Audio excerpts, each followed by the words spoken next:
Hi, Steve from Wandsworth Physiotherapy and Osteopathy.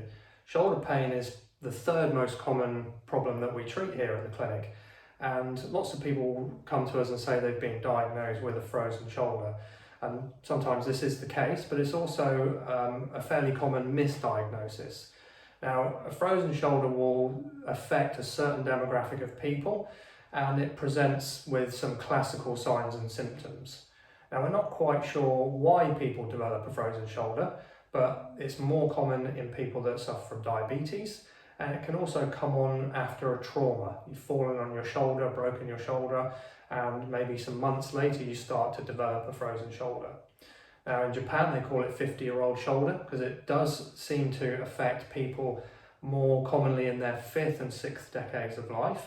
And what we know is that the shoulder capsule, the joint capsule, becomes inflamed and it actually shrinks and it restricts the range of movement. So people will typically present with no particular mechanism of injury that they can remember. They just start to notice that their shoulder becomes stiff and it's now become painful, and they can't do things like reach up into a cupboard or reach for a seat belt, or women can't do up their bra straps. And this very particular loss of range of movement of abduction, external rotation and internal rotation.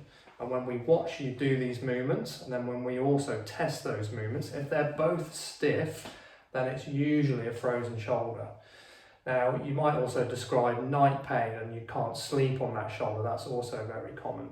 And we might send you off for an X-ray to rule out any arthritis of the shoulder, maybe also send you for an MRI to confirm the diagnosis. It's very much a clinical diagnosis. We can be fairly certain just with those clinical tests and listening to your story. Now, as a physio, there's certain things that we can do to help you. We might be able to give you some acupuncture for pain relief. We can do some mobilizations on the shoulder to maybe help with the stiffness. And we can also give you home exercises that you can do to help to resolve the stiffness.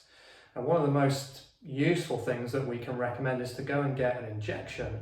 So there's an injection of steroid into the shoulder, which helps to reduce the pain and the inflammation, and also with saline, which helps to stretch open the shoulder capsule.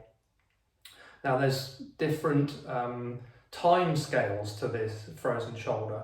We know that it's going to take months to resolve, and it typically gets classified sometimes as a freezing phase, a frozen phase, or a thawing phase, or sometimes it's now classified as pain greater than stiffness phase, and that would be very useful to get a steroid injection in that phase.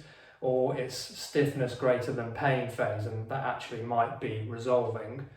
Frozen shoulder is a self-limiting condition. It will generally resolve itself over time, but if you don't have any intervention, that could be months, sometimes even years in some people.